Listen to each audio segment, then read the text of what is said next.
Turn to Matthew chapter 6. Time's a little short, and so we should just dive right in. The sermon title is super bizarro. Mammona and Marimnao. So I don't know if you know what either of those words mean. Mammona is mammon, which is money. And Marimnao is the word for worry. So money and worry. In Matthew chapter 6, we're picking up in verses 25 down through verse 34. Follow along with me as I read from God's word. Therefore I tell you, do not be anxious about your life, what you will eat or what you will drink, nor about your body, what you will put on. Is not life more than food, and the body more than clothing? Look at the birds of the air. They neither sow nor reap nor gather into barns, and yet your heavenly Father feeds them. Are you not of much more value than they? And which of you, by being anxious, can add a single hour to his span of life? And why are you anxious about clothing? Consider the lilies of the field, how they grow. They neither toil nor spin. Yet I tell you, even Solomon in all of his glory was not arrayed like one of these. But if God so clothes the grass of the field, which is alive today and tomorrow is thrown into the oven, will he not much more clothe you, O you of little faith? Therefore, do not be anxious, saying, what shall we eat, or what shall we drink, or what shall we wear? For the Gentiles seek after all these things, and your heavenly Father knows that you need them all. But seek first the kingdom of God and his righteousness, and all of these things will be added to you. Therefore, do not be anxious about tomorrow, for tomorrow will be anxious for itself. Sufficient for the day is its own trouble. The text before us provides 3 reasons not to worry, not to be anxious, and 3 paths out of worry, out of anxiety. 3 reasons not to be anxious or worry, and 3 paths out of anxiety or worry. We're going to take 2 weeks on this paragraph, and we're going to look at the first reason why you shouldn't worry, as well as the first path out. We'll dip into the second reason not to worry. We won't finish it this morning. We'll pick it up again next Sunday. By way of setting the context, don't forget where we've been in chapter 6. We started off chapter 6, or Jesus did, in the middle of the Sermon on the Mount, shifting gears from a section on the law to a section on godliness, secret godliness, real godliness. He defined it in verse 1. He illustrates it in verses 2 through 18. And then he changes gears and he deals with your money, mammon. You see the word mammon or money in verse 24. No one can serve 2 masters, for either he will hate the one and love the other, or he will be devoted to the one and despise the other. You cannot serve God and mammon, Mammona, money. That's kind of a summary of Jesus' treatment with regard to money. There are 2 treasures that you can choose from, but one heart. There is 2 visions that you can have, one in verse 22 that's healthy, the other that is unhealthy or evil in verse 23. Make up your mind which one with regard to money. And then there are 2 masters. You can only serve one, either money or God. 2 treasures, one heart. 2 visions, one mind. 2 masters, one will. With all of who you are to make up your mind about your money as a matter of priority. Now, this week, we're turning our attention, and Jesus is too, to a bit of a shift in gears. He's starting another point in his message that definitely connects back to the previous section in verses 19 through 24 with regard to not Mammona, but Marimnao, which is what the word is in verse 25. Therefore, I tell you, do not be Marimnao about your life, money, and worry about money or about life. Now, if you look at this passage, by way of getting into not the context preceding it, but now actually the structure of it itself, the passage is pretty easily broken up into verses 25 through 34, right? I mean, you look at your Bible, it even has a header there, something like, do not be anxious, and so it seems pretty clean, but how is this paragraph broken up, though? How is it organized within itself? What's the structure Jesus is driving at here that reveals an emphasis? Well, there are a lot of grammatical elements going on in this paragraph, aren't there? But at the core of it, notice that the passage is organized around the repetition of one key word occurring 3 times. That word is therefore. Therefore. It's a grammatically key term. Okay, so here's an assignment for you. Look at your Bible. Don't look at me. Take 20 seconds. And look at the paragraph and find all the occurrences of the key term, therefore. Ready? Go. 20 seconds, find each of the occurrences of the key term, therefore.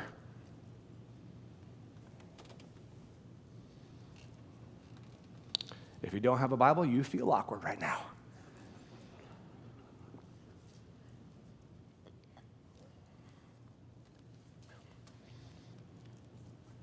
You're like, hey, I didn't think this was class, Kent.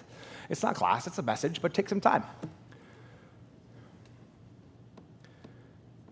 Okay, so hopefully you're looking at your Bible and you found each of the 3 occurrences of therefore in verses 25 through to verse 34. Where are they? Where's the first occurrence? Yeah, 25. Duh, right there at the top, right? Yeah, so it's right there at the top. Where is the next occurrence of therefore? Good, 31, yeah, therefore do not be anxious. And then again, where's the last occurrence? 34, therefore do not be anxious. And so actually what you find is with the key term therefore, which is a grammatically key term, it provides some structure by way of repetition that follows it. Therefore, do not be anxious. What's the key theme of the passage? Don't be anxious. How many parts are there in this sermon? 3 parts. Based on the 3 therefores. Let me help you understand the basic structure of this text then, because it looks a little blockish on your page. The basic structure is following. Now, whenever you see a therefore, you have to look back to see what it's there for. So a therefore throws you back in the text, right? So the first therefore in verse 25 is stating a truth statement, right? Therefore, I tell you. Here's a true statement, but the therefore says, this is true in verse 25 because of verse 24, because of what came before. So the structure of the first point is this. Do not worry, serve God. That's verse 24. You cannot serve God and money. If you serve money, you will worry. If you serve God, what? You won't. That's just a simple grammatical observation. Now, newsflash, the second point, don't put it up there, but the second point we'll get to this week and a little bit next week is that because 31 is true, therefore do not be anxious, verse 31, but it's true because of what came before in verses 26 through 20, or verse 30. So, second point is, don't worry, verse 31, because of verses 26 through 30. And then the third point would be, don't worry, verse 34, because of verses 32 and 33. Does that make sense, everybody? This is not rocket science, but it's a little bit of English. And so you just need to start to learn to see how the Bible is organized. Don't worry. This is about worry. Broken down in 3 ways. So you could preach too, that this is not hard. Okay? So let's look at point number 1. Don't worry, verse 25. Serve God, verse 24. Or, if you want to take a closer look at what's going on in verse 25, What in the world are you worried about? What are you worried about? Now, this point is the first reason to not worry. Because if you're serving God, you won't worry. Or when you worry, you're not serving God. So the focus then becomes, what are you worried about? And verse 25 gives you some things to worry about. Actually, it's the things that they worried about back then. So let me jump back to some context, okay? To back then. Jesus is using the therefore in verse 25 to connect what's coming in this verse to what came before in the previous verse. And remember who Jesus is speaking to here in this sermon. He's talking to a huge crowd out in the open air beside the Sea of Galilee. It's a spectacular place. If you've been, you know it. He was speaking this sermon, preaching this sermon in the springtime. We'll get into that next Sunday. So it would have been probably green and beautiful. Mild weather, just like today. 111 for reals tomorrow? I mean, have we reached surface of the sun hot yet? I'm just going to stand out there and soak it up all day. Who's with me? People hanging out in the air conditioning. All right, so the crowd is mostly simple people, okay? So that's who is listening to him speak these words. Almost all of them were either farmers or fishermen. There were craftsmen there as well, carpenters, masons, metal workers. But Jesus is basically speaking to people who are living off their daily wage. Okay? They were sustenance living. He's teaching them not to worry about the things that concern them in their lives as those who were making a living and spending all they had as soon as they received it for food, for water, for clothing. Now, that's verse 25, right? What you will eat, what you will drink, nor about your body, what you'll put on. Is not life more than food, and the body more than clothing? That was basically all that they had. Their whole possession in their earthly life was basically isolated down to that. Now, as you overlay their context into our context, you could overlay our concerns into verse 25 as well. So, don't be anxious about your life, what home you have, what transportation you drive, what job you keep or don't keep. You could add to that list, right? But home, transportation, and job mark some of the basics of our life now today. And Jesus is saying to all those concerns, your life is more than food. Your life is more than your money. Your life is more than your fashion clothes. Your life is more than your home zip code. Your life is more than your car status symbol.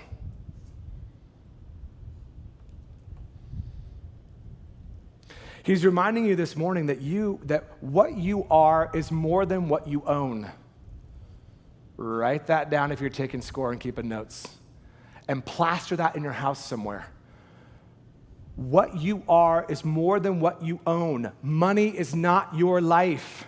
Whether you have a ton of money or whether you have very little money, for the Christian, money cannot make us and it cannot break us.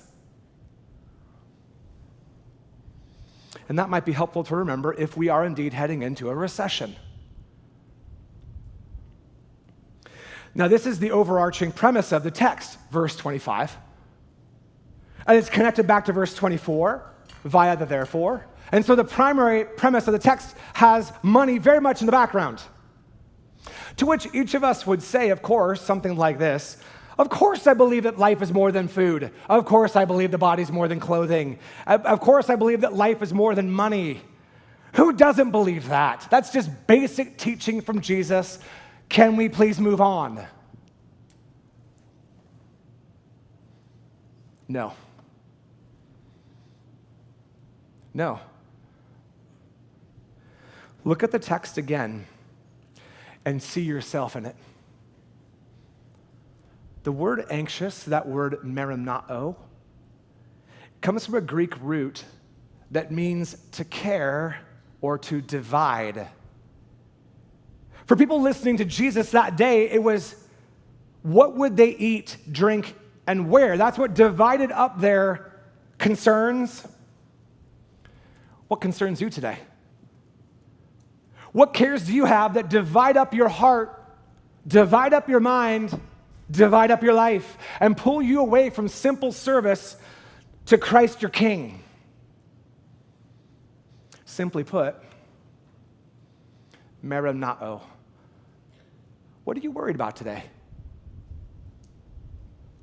I would contend that there's not a person in the room who should not be able to enumerate not just one thing they're concerned about and battling worry about, but at least several. We all have things that we're anxious about, even and especially with regard to money. Let me give you some examples. And these are just examples that I just rifled off the top of my head. When you're retired, you're worried about your expenses in retirement and your health care. You might not be anxious, maybe. You will definitely be tempted in that direction eventually. Before retirement, when you're empty nested, you're worried about your retirement. I mean, who as an empty nester is not thinking about, planning for, concerned about, and anxious about their retirement? Before you're empty nested, when you're raising a family, you're not worried about retirement. You're worried about ever-expanding expenses as the children get older. Like, good grief, another phone to pay for? Another car accident to support? Another tuition payment? Before you have a family, when you're newly married, you're not worried about kids. You're worried about buying a home. How are we ever going to afford to live in the Bay Area? How can we ever even get a down payment together? How can we fight and scrape? Can we even afford to have more humans in our home? Those humans called children. And before you're newly married, or if you're not married and you're in college, or maybe you're single, you're worried about, like getting a job that you can hold down. If you're in college, you're worried about paying off loans and getting a real job upon graduation. Before you're in college, when you're in high school, you're worried about getting any job to pay for gas, phone, and college that your parents are starting to talk to you about, or parents you should be talking to them about. Before you're in high school, you're in junior high, and when you're in junior high, you're worried that you're never even going to get a job like your older brother in high school who's clearly making tons of money working at the gas station. And when you're in elementary school, you're worried because your big sister in junior high gets $3 for allowance, and you, as a 6-year-old, only get $1 of allowance. What gives with that?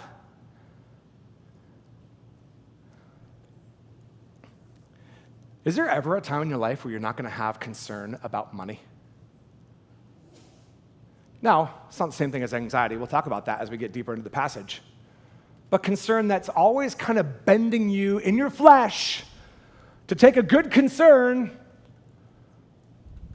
and torque it to something sinful like worry. These are money concerns up on the screen, right? But all of us have concerns about varying uncertainties in life. Life presents you with a lot of uncertainties as you continue to march through it. You know, the Bible's most frequent way to relate to life is that it's a walk. You take one step and then the next and the next and the next. And very frequently in life, you're not able to see more than just a couple steps in front of you, if even that. Sometimes a fog settles in your life, the fog of sin or suffering, and you can't see even the next step to take. There's a lot of uncertainty in life. And how we respond to the various uncertainties in life reveals our heart and our mind on it. So what are you worried about right now? Here's some non-money related matters to think about, to be concerned about, and maybe even to be tempted to worry about, like these. And see if you see a pattern here. What if I can't make friends? What if I don't have any real friends? What if I don't get picked for the team? What if I never find a spouse? What if my spouse I have doesn't remain faithful? What if we're not able to have kids? What if I lose my job? If I have kids, what if they rebel and turn away from me and from the Lord? What if I get diagnosed with this or that? What if the stock market tanks and my 401k gets decimated? Did you hear a pattern? What's the pattern in all those concerns? What if? You see, all of us have concerns about the uncertainties of life. But anxiety fixates upon those uncertainties that you cannot control and pulls you away from simple service to God while you fixate on that concern. How? Well, as concerns preoccupy your mind more and more and more, discontentment. And while concerns preoccupy your heart more and more and more, and your affections, fear, anxiety shows up and kicks in about God's present provision for you. Provision in the present tense. And you become consumed with serving yourself rather than serving God. Protecting yourself rather than proclaiming Christ. That's one way that anxiety is sin. You cannot live anxiously and serve God effectively at the same time. Anxiety has a way of wanting you all to itself. And so, therefore, Jesus is telling you, if you want to serve God effectively, you cannot live anxiously.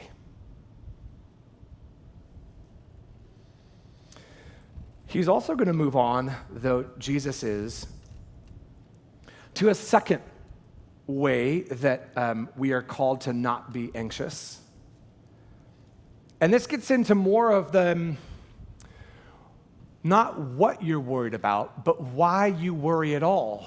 And this is going to take us through the rest of the day today and into next Sunday too. Because this is going to get into the motive of the heart, the disposition of the heart in our anxiety. And this point is from verses 26 down to verse 31, the major part of this section. When you worry, you are not trusting God. When you worry, verse 31, you are not trusting God, verses 26 through 30. This is the second, therefore, verse 31, that throws then us back to verse 26 and runs us down to the conclusion of verse 31. Do you see the organization here? Is anybody lost by what we're doing with the organization? Anybody? Okay, I just want it to be clear. So now, when you worry, you're not trusting God, or this is going to get into why do you worry? Jesus in verse 26 says, look at the birds of the air.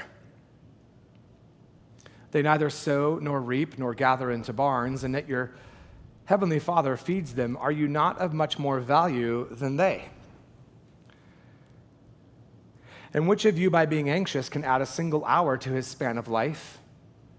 And why are you anxious about clothing? Consider the lilies of the field, how they grow. They neither toil nor spin. Yet I tell you, even Solomon in all his glory was not arrayed like one of these.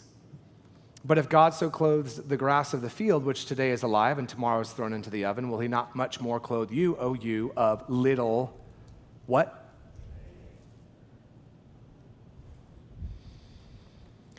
When you worry, look at verse 31. Therefore, do not be anxious. Why?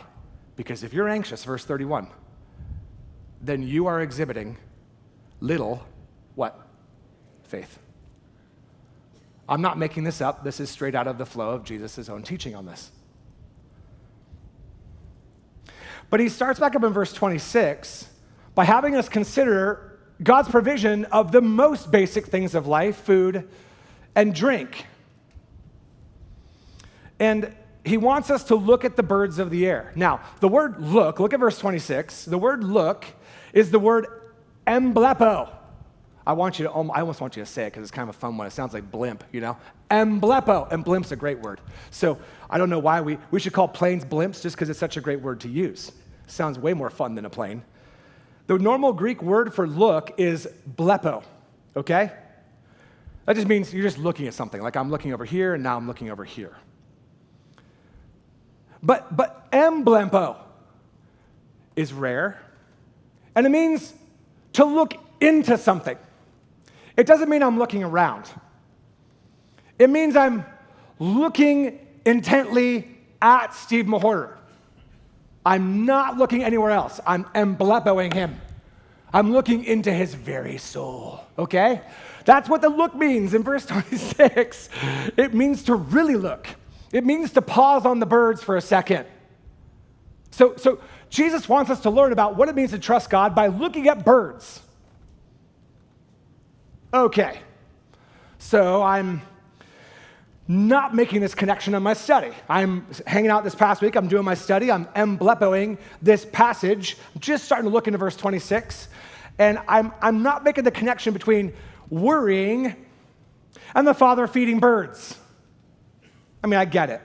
I can get it in 30 seconds and move on. Why do I need to look hard at this? Well, so I was studying this verse. I kind of had a sense of what was going on in verse 25. So I moved on to verse 26 out in my backyard early in the morning, one morning last week. So backyard, it was still cool way back then, last week. And I was just cracking open verse 26 when a little bird came and landed about 10 feet from my face. And this little bird, landing 10 feet away from me, was a little bitty bird, it's bigger than the size of my fist. It's about the size of a child's fist. And it started staring at me like, I'm here for your study time. I'm the bird that you're supposed to be looking at. He was staring me down for a few seconds. I was staring him down. After a few seconds, he popped over to our outdoor table. We had dinner there the night before. And that little bird picked off some crumbs that apparently, I would like to say, my children left behind and not me. But I don't know, maybe it was mine. He then popped over to a little puddle left over from our sprinklers that morning. Took a drink from the puddle. And then no joke, came back to his original spot, chirped a couple times. Maybe he was burping, I don't know. And then he looked at me and took off. Did you know that God is taking care of millions of little cute birds in the Diablo Valley just like that all the time? Cute little birds that mean nothing to no one. And they're just flying around in your yard, picking off your crumbs that you left there from dinner a few nights back, popping into your sprinkler puddle, getting a little drink, looking around, puffing out their chest, chirping a couple times, and flying on to the next yard in the Diablo Valley where God will take care of them there. This probably happens hundreds of thousands of times every morning. The Father is busy feeding millions of cute little creatures who are totally dependent upon his care. And sitting in my backyard, that bird flew away, and I said, what a perfect illustration of this verse. And then I kept looking at verse 26, and I cross-referenced verse 26, and found out that a very different bird is in view here than a cute little birdie. Turn to Luke 12. Luke 12. Parallel passage. I rarely reference parallel passages, you'll notice, because I think Matthew's making a point that Luke isn't intending to make and vice versa. But this is so parallel that it's worth highlighting. Luke 12, verse 22. Jesus said to his disciples, "Therefore I tell you, do not be anxious about your life, what you will eat, nor about your body, what you will put on. For life is more than food, and the body more than clothing." Verse 24. Consider the, what? Yeah, ravens. The word in the Greek is korax, which sounds a lot like the bird, a crow, which is what a raven was back then, a crow, a korax. Consider, Jesus says in Luke 12, parallel passage to Matthew 6, consider the crow. I mean, that's the bird we're supposed to consider, not that cute little birdie. Jesus wants you to look hard at the crow. They neither sow nor reap. They don't gather into barns, and yet your heavenly Father feeds them. Luke 12:24, Matthew 6:26. How does God feed them? Does he feed them with cute little crumbs and cute little puddles? No. A crow is a scavenger. They're dirty. They're aggressive. They're tough. They're super smart. Crows are super ugly too. There are not a lot of birds around more despised than the crow, both back then and today. Does God despise them? No. How does God care for them? By providing them with roadkill. With trash heaps of garbage. By enabling them to figure out how to steal nectarines off your nectarine tree. Ask me how I know. And taking food out of the farm fields before it's ripe. If you're a farmer, you have scarecrows for that reason. Crows are a bird that no one likes to have around and everyone tries to keep away. They have to be one of the least liked birds around. They are truly a fowl. Pun very much intended, okay? And if you're like, what did you just say? Don't worry about it. But look longer at that ugly bird and see God's relationship to it. God is busy providing fresh roadkill for him. God is busy stacking up piles of trash. God is busy over-ripening fruit that begins to rot that can be picked off. And God is busy leaving unharvested farm food out to feed these despised birds. Why? Because the Father cares for the most despised bird around. And if the Father cares and notices a bird in that way, then you can know this. No matter how despised you think you are, God notices you today. No matter how dirty you feel yourself to be, your Father cares about you today. No matter how disgusting you believe yourself to be, you are of much value to your Father. Verse 26. Look at that despised bird. You are way more valuable than them. Jesus is telling you to look at this crow, to really look at this disgusting bird, this ugly bird, and know that your heavenly Father values and cares for the most dirty, disliked, and disregarded of creatures. And so if he cares for animals like that, then there's not one person in this room that is too despised, too dirty, or too disregarded for our Father to care for, to notice, to value. When you look at this bird, in particular this crow, it's not that Jesus is just having us see that people are more valuable than birds. That requires little gazing at the text. No, you must look at the crow and consider what that bird is showing you. That if God values the most disliked among birds, he will most certainly value the most disliked among us too.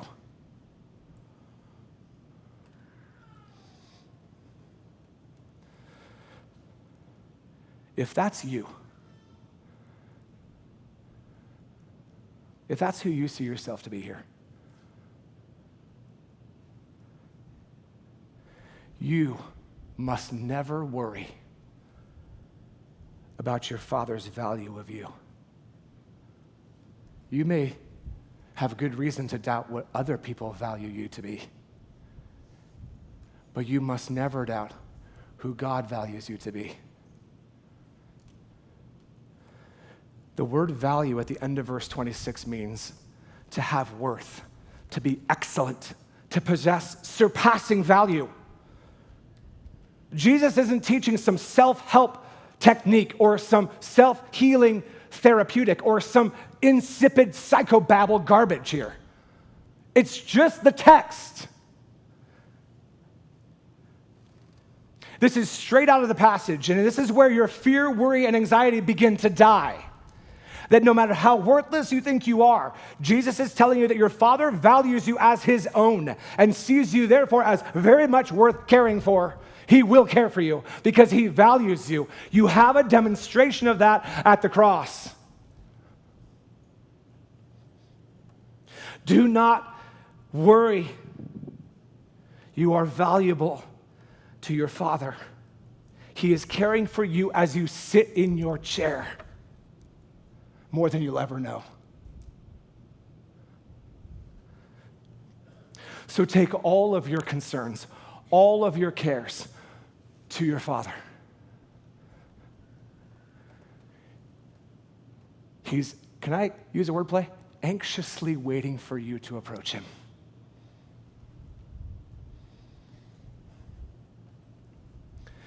And do not worry about what you can't control, because he controls it all. Your kids, he knows where they're going to be. Don't worry about them. It doesn't mean you don't work hard. Don't worry about them, though. Your spouse in that hard marriage, you take them to the Lord in prayer and leave them with the Lord there. That job, the money that you don't have but need, the health crisis that no one else knows about yet, take it all to him. Are you not of much more value than any creature that God has made?